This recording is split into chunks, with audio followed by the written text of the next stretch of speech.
Hello everyone. Once again, I welcome you all to our platform that is GK Today. And this is our daily current affairs quiz जहाँ पर हम daily basis पे most important 10 current affairs को detail में analyse करते हैं along with the static GK part as well. आज है 9th ऑफ जुलाई एंड आज के सेशन में बात करेंगे 9th ऑफ जुलाई के मोस्ट इंपॉर्टेंट न्यूज़ के बारे में. तो without taking any further time let's get started. तो फ्रेंड्स, यहाँ पर वीडियो को कंटिन्यू करने से पहले मैं आपको बता दूं कि अगर आप करंट अफेयर्स की तैयारी को सिस्टमैटिक, फास्ट और एग्जाम ओरिएंटेड बनाना चाहते हैं तो आज ही जीके टुडे एंड्रॉयड एप्लीकेशन को डाउनलोड कीजिए. जीके टुडे ऐप उन एस्पिरेंट्स के लिए बनाया गया है जो सिर्फ वीडियोस नहीं देखना चाहते बल्कि डेली प्रैक्टिस, प्रॉपर रिवीजन और स्मार्ट लर्निंग भी चाहते हैं. तो इस एप्लीकेशन में आपको मिलता है एक डेली अपडेटेड मॉड्यूल जिसमें मंडे से सैटरडे तक रोज़ नया कंटेंट आता है. सबसे पहले है डेली क्विज जिसमें होते हैं 20 स्ट्रेट फॉरवर्ड एमसीक्यूज जो लेटेस्ट न्यूज़ और अपडेट्स पर बेस्ड होते हैं. क्विज में नेगेटिव मार्किंग भी होती है और आपकी रैंक ऑटोमेटिकली जनरेट होती है फर्स्ट अटेम्प्ट के बेसिस पर. इन क्वेश्चंस की फ्री डिस्कशन हमारी जीके टुडे यूट्यूब चैनल पर भी होती है जिसे आप फॉलो कर सकते हैं. इसके बाद आता है सेकेंड नंबर पर हमारा डेली डाइजेस्ट जिसमें वही 20 क्वेश्चंस होते हैं लेकिन ऑप्शंस के बिना, साथ में क्लियर आंसर्स और एक्सप्लेनेशंस. ये एक ई बुक फॉर्मेट में होता है जिससे आप इन्फॉर्मेशन को जल्दी और आसानी से रिवाइज कर सकते हैं. इसके अलावा हर महीने आपको मिलता है एक मंथली रिवीजन ई बुक जिसमें पूरे महीने के क्वेश्चंस एंड आंसर्स होते हैं. इसे आप सिर्फ 30 मिनट्स में पढ़कर पूरे महीने का रिवीजन कर सकते हैं.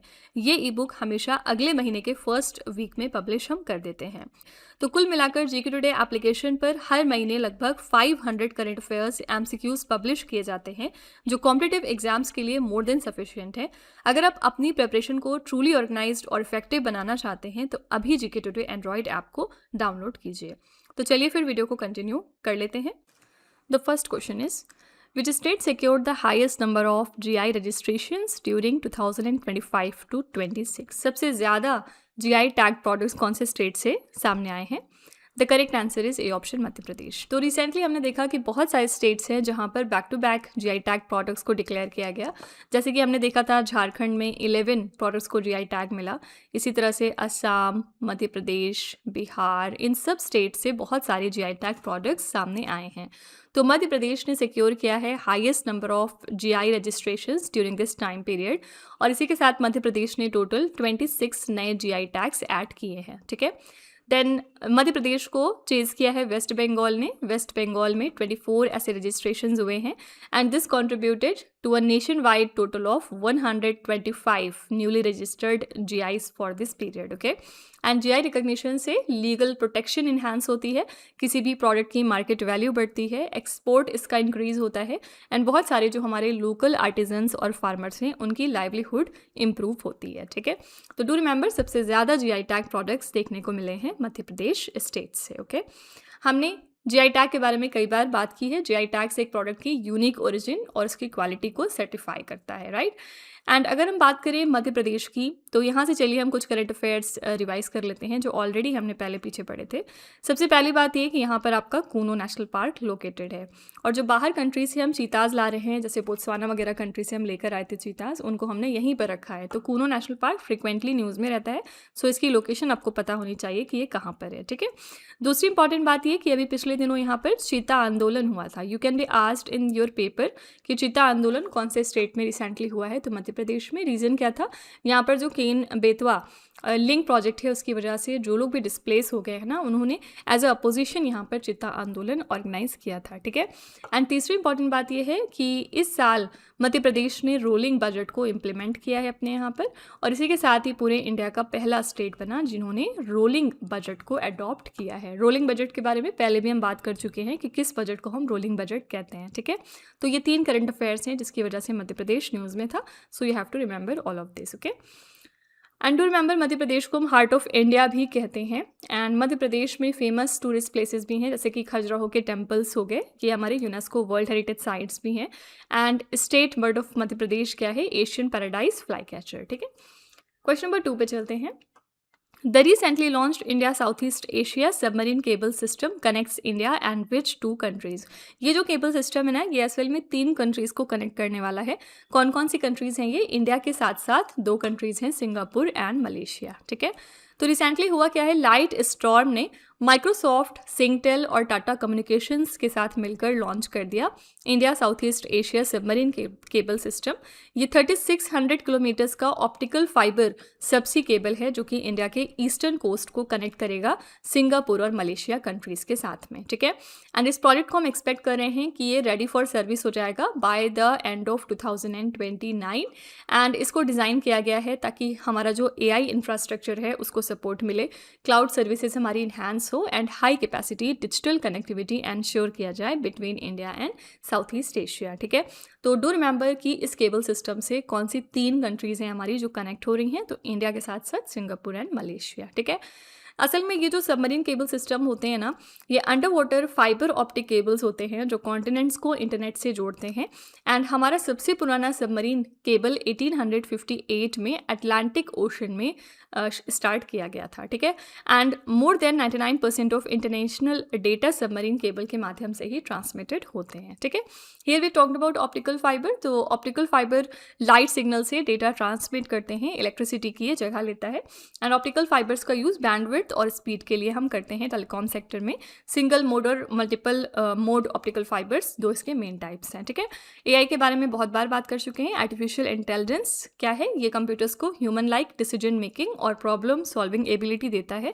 Machine learning, deep learning AI के मेन सबसेट्स हैं, ठीक है। AI का यूज़ हम अब ऑलमोस्ट हर सेक्टर में करते हैं, हेल्थ केयर, फाइनेंस और ट्रांसपोर्टेशन सेक्टर, एवरीवेयर अब AI का यूज़ हो रहा है, ठीक है। तो B option is the correct answer. इसी के साथ चलिए हम थोड़ी कंट्रीज़ रिवाइज कर लेते हैं जो फॉर सम रीज़न न्यूज़ में थी पिछले दिनों। The first question is which country join the Indo Pacific oceans initiative in January 2026? किस कंट्री ने ज्वाइन कर लिया इंडो पैसिफिक ओशंस इनिशिएटिव को? This is the country Spain. The first ever sea shipment of botanical infused millet functional foods from Karnataka was exported to which country? ये हमारा पहला shipment था botanical infused millet functional food का और हमने इसको recently Karnataka से एक्सपोर्ट किया है to the country New Zealand. Which country was recently hit by tropical cyclone Fiona? Tropical cyclone Fiona ने हिट किया था ऑस्ट्रेलिया को। Prime Minister Modi ji declared which year as the year of ASEAN India Maritime Cooperation? This is the year 2026. Uchral Nyam Osor has been appointed as the new Prime Minister of which country? ये नए Prime Minister Mongolia के लिए बन गए हैं। Which island nation hosted the world's first ever live underwater interview? ये recently host किया है पलाऊ कंट्री ने। मियामोर Motley became the Prime Minister of which country in February 2026? She became the Prime Minister of the country Barbados, ठीक है।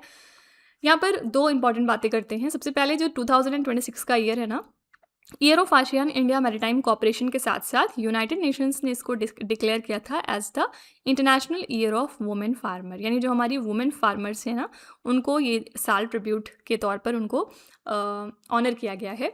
And दूसरी important बात यह है कि 2026 को हमने फ्रांस कंट्री के साथ मिलकर डिक्लेयर किया है year of innovation. So 2026 is also the India France year of innovation. Please remember all these two important points, okay. And Mongolia country आजकल न्यूज़ में है because of the exercise Khan quest. Khan quest एक multinational exercise है जिसको Mongolia country host करती है, ठीक है।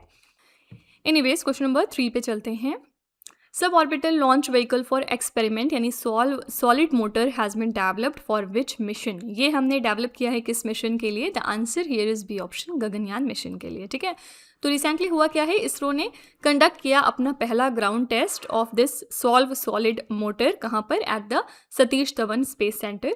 एंड सॉल्व एक तरह का टेस्ट प्लेटफॉर्म है जिसको डेवलप किया गया है to validate the parachute based deceleration system of Gaganyaan crew module, ठीक है। तो ड्यूरिंग द टेस्ट मिशन ये जो क्रू मॉड्यूल है ना, इसको हम कैरी करेंगे to an altitude of 10 to 17 kilometers before parachute deployment and फिर इसका सी स्प्लैश डाउन किया जाएगा। तो इसका जो सॉलिड स्टेज है it is derived from the PSLV strap on motor, जहाँ पर जो मॉडिफिकेशंस हैं वो किए गए हैं फॉर द गगनयान रिक्वायरमेंट, ठीक है। तो सबसे पहले सॉल्व का फुल फॉर्म यहाँ पर याद रखिएगा। इट स्टैंड्स फॉर सब orbital launch vehicle for experiments. And इसको किस मिशन में यूज़ किया जाएगा, किस मिशन के लिए डेवलप किया गया है? तो answer is B option, Gaganyaan mission, ठीक है। इसरो की हमने बात करी। इसरो की फॉर्मेशन कब हुई थी? 1969 में। इसका हेडक्वार्टर्स कहाँ पर है? बेंगलुरु सिटी में। इन्होंने सबसे पहले 2013 में हमारा मॉम मिशन सक्सेसफुल तरीके से लॉन्च किया था। Mom stands for Mars orbiter mission, ठीक है। देन यहाँ पर हम बात कर लेंगे सतीश धवन स्पेस सेंटर की। तो सतीश धवन जो हमारा स्पेस सेंटर है कहाँ पर है, श्रीहरिकोटा आंध्र प्रदेश में लोकेटेड है। सतीश धवन स्पेस सेंटर इसरो के मेन लॉन्च सेंटर्स के रूप में वर्क करता है एंड इस केंद्र का नाम भारत के प्रख्यात aerospace engineer mister Satish Dhawan ji के नाम पर रखा गया। ठीक है, तो B option is the right answer. Now the fourth question is Arrow 3 missile defense system is jointly developed by which two countries? Arrow 3 missile defense system ये कौन सी दो countries का collaboration है? The correct answer is B option, Israel and US। ठीक है, तो recently हुआ क्या है, जर्मनी ने अनाउंस किया है अपने प्लान्स को कि वो अपने मिसाइल डिफेंस नेटवर्क को एक्सपैंड करेंगे, जहां पर ये second arrow 3 missile defence site को स्टैब्लिश कर रहे हैं इन बवेरिया। ठीक है, तो एरो 3 एक exo atmospheric anti ballistic missile defence system है जिसको इस तरह से डिज़ाइन किया गया है so as to intercept long range ballistic missiles before कि वो अर्थ के एटमॉस्फेयर में री एंटर कर सके।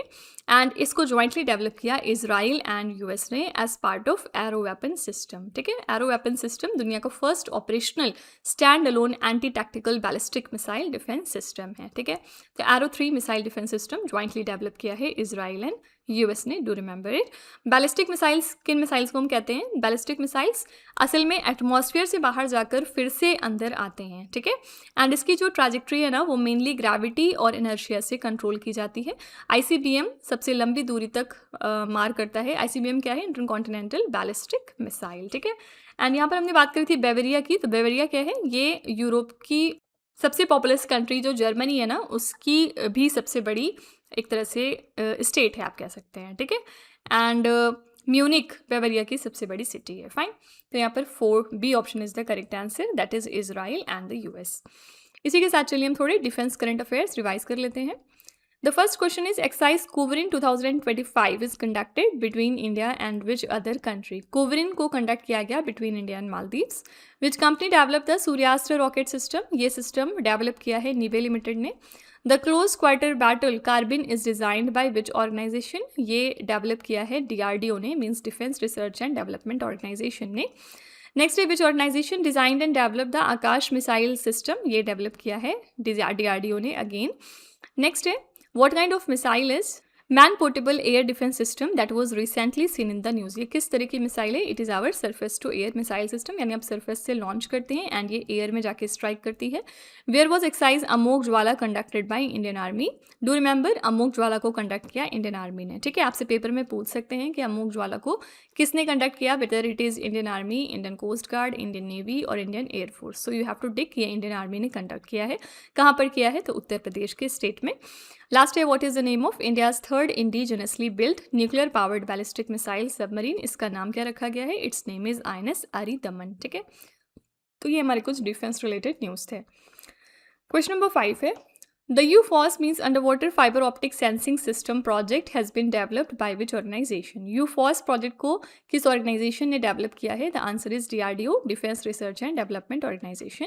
रिसेंटली DRDO ने लॉन्च कर दिया है UFOS प्रोजेक्ट, जिससे कि जो हमारा अंडर वाटर सर्विलांस है इंडियन ओशन रीजन में वो स्ट्रेंथन हो सके। ठीक है, तो UFOS एक तरह का इंडिजिनस फिक्स्ड नेटवर्क है अंडर सी अकाउस्टिक का एंड हाइड्रोग्राफिक सेंसर्स का which are installed on the sea bed, ताकि हम कंटिन्यूस सबमरीन डिटेक्शन कर सकें। पर्पज़ यहाँ पर क्या है? स्ट्रैटेजिक मैरीटाइम चोक पॉइंट्स को मॉनिटर करना एंड चाइनीज़ न्यूक्लियर सबमरीन्स को डिटेक्ट करना, पाकिस्तान के हैंगर क्लास सबमरीन्स को चेकआउट करना which are equipped with air independent propulsion. ठीक है, तो ये जो सिस्टम है ना, इससे इंडिया की long term maritime domain awareness enhance होती है एंड ये डेफिनेटली सिक्योरिटी हमारी इन्हांस करेगा अंडर वाटर में। ठीक है, तो यूफॉस प्रोजेक्ट में, यूफॉस का फुल फॉर्म याद रखिएगा, under water fiber optic sensing system इसका फुल फॉर्म है and it has been developed by DRDO, defence research and development organization. ठीक है, बात करेंगे DRDO की, तो DRDO इंडियन गवर्नमेंट की मेन रिसर्च एजेंसी है जो डिफेंस टेक डेवलप करती है। इन्होंने इंडिया के पहले इंडिजिनस मिसाइल्स लाइक अग्नि और पृथ्वी डेवलप किए हैं। इनका मेन जो हेडक्वार्टर्स है वो कहाँ पर है? इट लाइज इन दिल्ली। ठीक है, देन यहाँ पर हम बात कर लेते हैं यूफॉस की अगेन। तो fibre optic cables light signals use करते हैं डेटा ट्रांसमिशन के लिए ताकि नॉइस कम हो सके। Under water sensors acoustic waves detect करते हैं सबमरीन्स की जगह जानने के लिए। इंडिजिनस टेक होने की वजह से यूफॉस सिस्टम को लोकल मेंटेन किया जा सकता है। ठीक है, तो यहाँ पर A option is the correct answer, DRDO। 6th question is India recently hosted the BRICS women working group meeting 2026 in which city. तो ब्रिक्स की प्रेसिडेंसी क्योंकि इंडिया के पास है, तो जो भी ब्रिक्स के अंडर में इवेंट्स हो रहे हैं इस साल वो सब के सब इंडिया में होंगे। तो ब्रिक्स की women working group meeting recently organize की गई थी केरला के कोची में। B option is the correct answer. And इस मीटिंग में फोकस किया गया वुमेन्स गवर्नेंस और लीडरशिप के ऊपर। डिजिटल एंड फाइनेंशियल इंक्लूजन उनका एंश्योर किया गया। एंटरप्रेन्योरशिप और स्किल डेवलपमेंट पर बात की गई है। साथ ही वुमेन का क्या रोल है हमारे क्लाइमेट एक्शन में, फूड सिक्योरिटी में एंड न्यूट्रिशन में, ये भी चर्चा की गई। ठीक है, तो यहाँ पर ब्रिक्स की इस साल की हमारी थीम क्या है? Building for resilience, innovation, cooperation and sustainability. इस मीटिंग ने नींव रखी है for the BRICS women ministerial meeting 2026। And यहाँ पर जो कॉपरेशन है on women led development among the BRICS members countries वो भी स्ट्रेंथन हुआ है कहीं ना कहीं। ठीक है, तो डू रिमेंबर ये इवेंट कहाँ पर हुआ? बी ऑप्शन कोची में। ब्रिक्स को ओरिजिनली 4 कंट्रीज ने फॉर्म किया था, ब्राज़ील, रशिया, इंडिया और चाइना ने। बाद में साउथ अफ्रीका ने इसको 2010 में ज्वाइन किया, लेकिन अब प्रेजेंट में इसमें 11 मेंबर कंट्रीज हो चुकी हैं। ठीक है, लास्ट ईयर बात करेंगे 2025 में, तो ब्रिक्स की प्रेसिडेंसी किसके पास थी? ब्राज़ील कंट्री के पास। ओके, यहाँ पर चलिए हम थोड़े समिट्स एंड कॉन्फ्रेंसेस के क्वेश्चंस रिवाइज कर लेते हैं इसी के साथ। The first question is which country is the host of global big cat summit 2026। ये समिट कहाँ पर होस्ट हुई थी? इंडिया में। Which country is the host of 2025 Asia Pacific economic cooperation summit? Answer हो जाएगा South Korea. Where was the international salinity conference held? ये conference recently हुई थी गोवा में। The second edition of India aircraft leasing and financing summit 2.0 was inaugurated in which Indian state? The answer is Gujarat. Where was the 9th edition of international Santal conference held? ये conference हुई थी waste Bengal में। Where was the 30th edition of the confederation of Indian industry partnership summit 2025 held? ये event हुआ था आंध्र प्रदेश में। Where was the vision for Sujalam Bharat summit 2025 inaugurated? इसका inauguration नई दिल्ली में हुआ था। ठीक है, तो ये हमारे कुछ इंपॉर्टेंट समिट्स एंड कॉन्फ्रेंसेस के क्वेश्चन हो गए।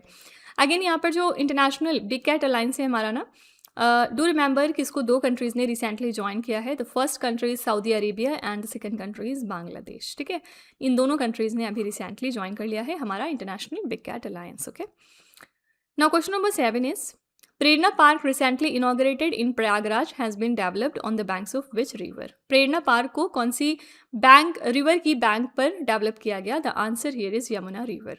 तो प्रेरणा पार्क का इनॉग्रेशन हो गया है on the banks of Yamuna river in Prayagraj. Prayagraj नया नाम है इलाहाबाद का, जो कि उत्तर प्रदेश में लोकेटेड है। एंड इसका इनॉग्रेशन किया है chief minister of Uttar Pradesh mister Yogi Adityanath ने। यहाँ पर bronze statues Shyam Prasad Mukherjee, Atal Bihari Vajpayee ji and Ashok Singhal की अनवील की गई। ठीक है, इन 3 पर्सनालिटीज़ की ब्रोंज स्टैचूज भी यहाँ पर अनवील की गई हैं। एकता बोट रेस भी फ्लैग ऑफ किया गया in the memory of doctor Shyam Prasad Mukherjee. And इस पार्क को डेवलप किया है किसने? प्रयागराज म्यूनिसिपल कॉर्पोरेशन ने। किस लिए? To inspire the future generations through the lives and the contributions of these leaders. ठीक है, तो प्रेरणा पार्क का रिसेंटली इनॉग्रेशन हुआ प्रयागराज में and it has been developed on the banks of Yamuna river. A option यहाँ पर बिल्कुल करेक्ट है। यमुना रिवर की बात करेंगे तो ये इंडिया की सबसे लंबी नदी गंगा की एक मेन ट्रिब्यूटरी है। एंड प्रयागराज का पुराना नाम मैंने आपको बताया इलाहाबाद है, जिसका नाम 2018 में चेंज कर दिया गया था। एंड ये शहर त्रिवेणी संगम के लिए फेमस है, जहाँ पर गंगा, यमुना एंड इसके अलावा मिथिकल सरस्वती मिलते हैं आपस में। ठीक है, कुंभ मेला यहाँ पर होता है जो विश्व का सबसे बड़ा धार्मिक गैदरिंग एक तरह का है। ठीक है, श्याम प्रसाद मुखर्जी जी के बारे में बात करेंगे तो इन्होंने भारत में भारतीय जन संघ की स्थापना की थी और वो एक एजुकेशनिस्ट थे, साथ ही एक पॉलिटिशियन भी थे जिन्होंने विश्वविद्यालयों में काफ़ी सुधार किया था। एंड अटल बिहारी वाजपेयी जी भारत के 3री बार प्रधानमंत्री रहे। उन्होंने भारत के परमाणु परीक्षण 1998 में आयोजित किए थे। कहाँ पर? टूरिस्ट को हम कहते हैं। ठीक है, तो यहाँ पर A option is the correct answer, Yamuna river. Now question number 8 is Laokhowa wild life sanctuary is located in which Indian state? ये वाइल्ड लाइफ सैंक्चुरी कहाँ पर है? So it lies in the state of Assam. ये option is the right answer.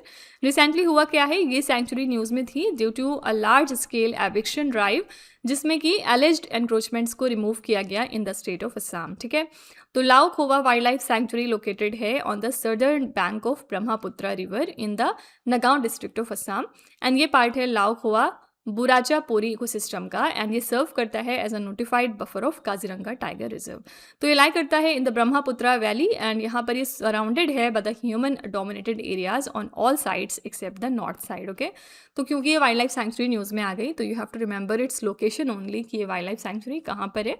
So it lies in the state of Assam. ठीक है, तो Brahmaputra river की बात कर लेते हैं। ब्रह्मपुत्र रिवर एशिया की सबसे बड़ी नदियों में से एक है जो चाइना से निकलती है एंड ये इंडिया में असम राज्य में होकर गुजरती है। ब्रह्मपुत्र बहुत ही फर्टाइल वैली बनाती है जिसे ब्रह्मपुत्र वैली भी हम कहते हैं, ठीक है। काजीरंगा की बात की हमने। काजीरंगा नेशनल पार्क में इंडिया का सबसे ज़्यादा वन हॉर्न्ड राइनोस पॉपुलेशन है। काजीरंगा से 2006 में ऑफिशियल तौर पर काजीरंगा को 2006 में ऑफिशियली टाइगर रिजर्व डिक्लेयर किया गया था एंड ये हमारा एक यूनेस्को वर्ल्ड हेरिटेज साइट भी है, ठीक है। तो ए option is the correct answer, that is Assam. इसी के साथ चलिए हम थोड़े इन्वायरमेंट रिलेटेड न्यूज़ रिवाइज कर लेते हैं। The first one is Suav river that was recently seen in the news is a tributary of which river. Suav river हमारी किस रिवर की ट्रिब्यूटरी है? तो ये राप्ती रिवर की ट्रिब्यूटरी है।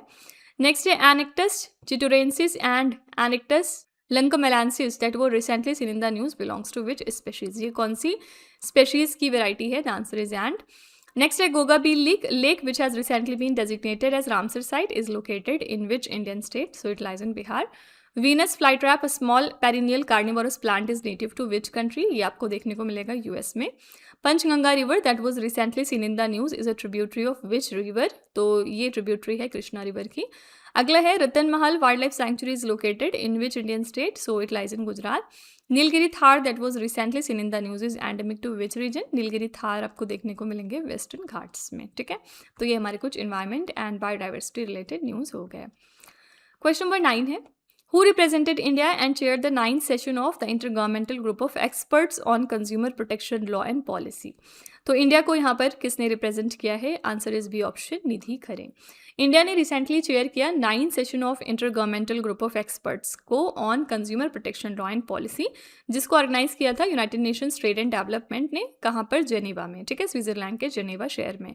इस सेशन में फोकस किया गया ग्लोबल कंज्यूमर प्रोटेक्शन के ऊपर, including product safety, sustainable consumption and cross border consumer protection, ठीक है। तो निधि खरे जो कि सेक्रेटरी हैं हमारी डिपार्टमेंट ऑफ कंज्यूमर अफेयर्स में, इन्होंने इंडिया को रिप्रेजेंट किया है एज द चेयरपर्सन। इंडिया ने डिफरेंट इनिशिएटिव्स को यहाँ पर हाईलाइट किया, like national consumer helpline and the AI enabled E Jagriti platform for digital consumer dispute resolution, ठीक है। तो B option is the correct answer, Nidhi Khare. यहाँ पर डू रिमेंबर कि निधि खरे और निधि चिबर ये दो अलग पर्सनालिटीज़ हैं, कंफ्यूज नहीं करिएगा, ठीक है। निधि चिबर कौन है? ये अभी रिसेंटली एडिशनल CEO बनाई गई हैं नीति आयोग में, ठीक है। एंड नीति आयोग में रिसेंटली एक और अपॉइंटमेंट हुआ था वाइस चेयरपर्सन का। वाइस चेयरपर्सन इसमें कौन बनाए गए? मिस्टर अशोक कुमार लाहिरी, ठीक है। तो निधि चिबर और निधि खरे में कंफ्यूज नहीं होना है, ओके। क्वेश्चन नंबर 10 है Which initiative of the Indian Council of Medical Research received the Gold Award at the National Awards for E-Governance 2026? तो ICMR का कौन सा इनिशिएटिव है जिसको गोल्ड अवार्ड मिला है eight the national awards for E-Governance 2026? Answer है ICMR माइंड्स, ठीक है। तो ये फ्लैगशिप इनिशिएटिव है ICMR का जिसको गोल्ड अवार्ड रिसेंटली दिया गया under the innovation by use of AI and other new age technologies category at the national awards for E-Governance 2026, ठीक है। तो ये एक national health research priority project था इनका, जिसमें कि इन्होंने स्क्रीनिंग और मैनेजमेंट इंटीग्रेट किया mental and substance use disorders का with other non communicable diseases. इसका जो क्लिनिकल डिसीजन सपोर्ट सिस्टम है ना, उसके through trained frontline health care workers को इनेबल किया गया to provide standardise mental health care with AI based digital decision support, ठीक है। इस इनिशिएटिव को इंप्लीमेंट किया गया है 7 स्टेट्स में थ्रू 7 कोलैबोरेटिंग इंस्टीट्यूशंस, फाइन। तो ये है B option ICMR minds, okay. ICMR India की ओल्डेस्ट मेडिकल रिसर्च बॉडी है जिसको 1911 में इस्टेब्लिश किया गया था। मेन एम क्या था? इंडिया के अंदर बायोमेडिकल रिसर्च को प्रमोट करना।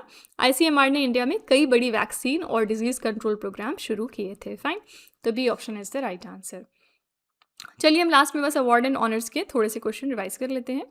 फर्स्ट है the AI impact startup book was launched by which ministry? ये लॉन्च किया था ministry of electronics and IT ने। The legion of honour is an award of which country? ये ऑनर है France का।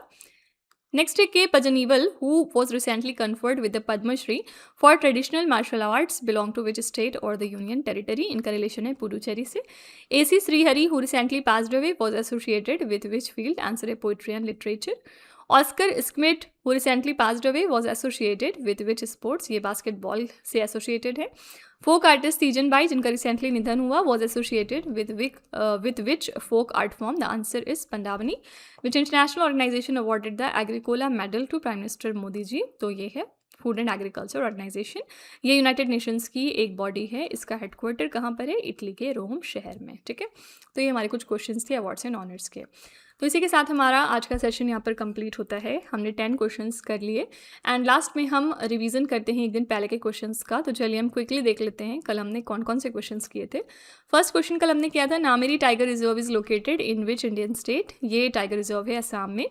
द विकसित उड़ान initiative recently launch by the government of India is the next phase of which government scheme? ये next phase है उड़ान का, यानी उड़े देश का, आम नागरिक स्कीम का। अगला है world badminton day celebrated every year on which day? इसको हम हर साल 5 जुलाई को ऑब्जर्व करते हैं। The Dree festival is primarily celebrated by which community of Arunachal Pradesh? इसको सेलिब्रेट करती है अरुणाचल प्रदेश की Apatani community. Folk artist Teejan Bai जिनका रिसेंटली निधन हुआ, ये किस फोक आर्ट फॉर्म से रिलेटेड है? आंसर है पंडावनी।